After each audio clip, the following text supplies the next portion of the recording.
গত 5ই ফেব্রুয়ারি ডিএ মামলা রায় বেরিয়েছে। সেখানে 25% ইমিডিয়েট এফেক্ট পরবর্তী যে হাই পাওয়ার কমিটি করেছে, সুপ্রিম কোর্ট বলেছিল যে 6ই মার্চ তারা সরকারের সঙ্গে কথা বলে ফার্স্ট ইনস্টলমেন্টের ব্যাপারটা সামনে আনবে। কিন্তু সরকার হাত গুটিয়ে বসে আছে। সর্বোচ্চ আদালত থেকেও আমরা যে খোঁজ খবর নিয়েছি, আমাদের আইনজীবী ওখানে আছে, তারাও কোনো ইনফরমেশন এখনো পর্যন্ত পায়নি। তবে মাননীয় ফিরদৌস শামীম তো বিস্তারিতভাবে কনফারেন্স করেছে আমাদের আইনজীবী, মানে সুপ্রিম কোর্টের আইনজীবী মাননীয় রৌপুরেমের সঙ্গে।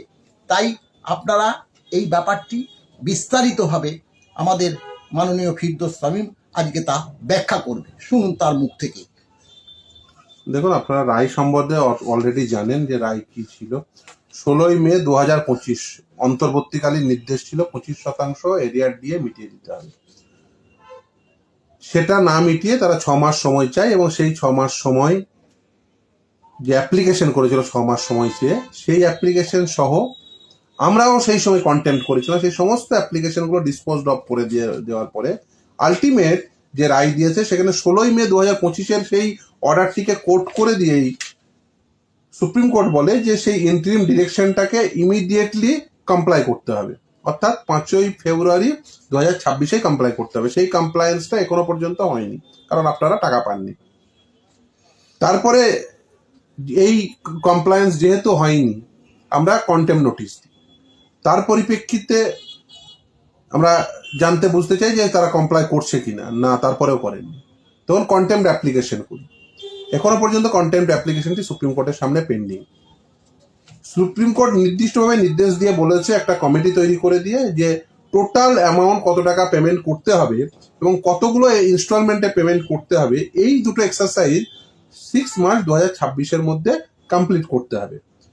আর পিরিয়ডিক্যালি এই পেমেন্টটা করতে হবে, এবং সেই পেমেন্টের বিষয়ে কি পেমেন্ট হলো, কত টাকা পেমেন্ট করতে হবে, সেই বিষয়ে ফার্স্ট পেমেন্ট হয়েছে কিনা, সেইগুলো জানার জন্য কমপ্লায়েন্স রিপোর্ট নিয়ে আদালতের সামনে 15 এপ্রিল 2026 সেটা আবার লিস্টেড হবে এই মামলাটি।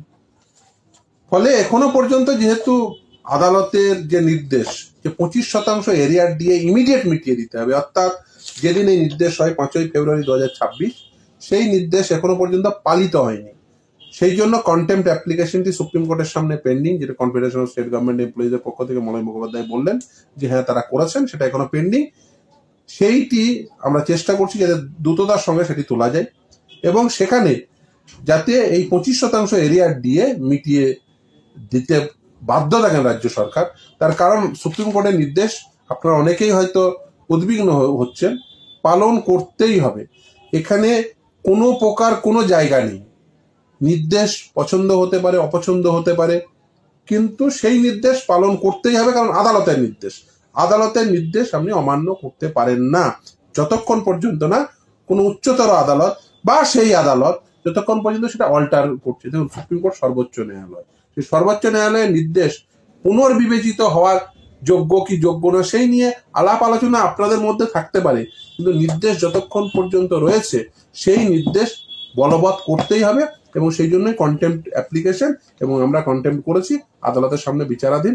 আদালতে যাতে দ্রুততার সঙ্গে তার শুনানি হয় তার বন্দোবস্ত নিশ্চিতভাবে আমরা করছি, এবং আমরা চাইবো দ্রুততার সঙ্গে যাতে আপনারা পেয়ে যান। আজকেও এই মলয়বাবু যখন ছিলেন তখন আজকেও একজন দুজন তারা পেনশনভোগী, তারা আজকেই বলছিলেন যে তাদের এটা প্রয়োজন, তার কারণ তারা স্বামী স্ত্রী দুজনেই পেনশনভোগী, কিন্তু যিনি ভদ্রলোক তিনি কিন্তু ক্যান্সার আক্রান্ত।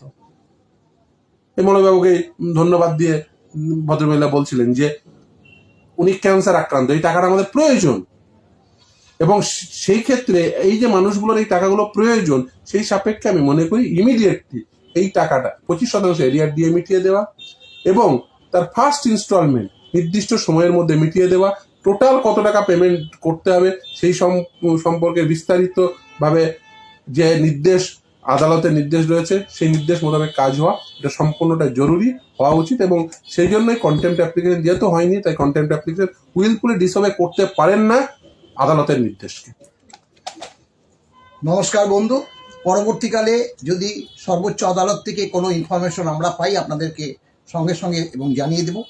সরকারের কাছে আমরা এখনো পর্যন্ত কোনো কিছু আশা করছি না, তারা হাত গুটিয়ে বসে আছে। তাদের যদি সর্বোচ্চ আদালত সেভাবে নির্দেশ দেয়, মানে বাধ্য থাকে, তাহলেই নিশ্চয়ই সরকারও দিয়ে দিতে খুব অল্প সময়ের মধ্যে ও দিতেই হবে, ও দিতেই হবে। নির্দেশ রয়েছে, এই নির্দেশ পালন করতেই হবে। এবং সেই নির্দেশ এখনো পর্যন্ত সেই নির্দেশ কোনো জায়গায় অল্টার হয়নি, কারণ ওটাই সর্বোচ্চ ন্যায়ালয়। ফলে সর্বোচ্চ ন্যায়ালয়ের নির্দেশ অল্টার হওয়ার কোনো জায়গা নেই। 7 এক্সেপ্ট ওই পুনর্বিবেচিত হওয়া, আপনারা যেটাকে রিভিউ বলে মনে করছেন, কিন্তু রিভিউয়ের এই নির্দেশের পরে রিভিউয়ের স্কোপ প্রায় নেই বললেই চলে। ভালো থাকবেন, নমস্কার।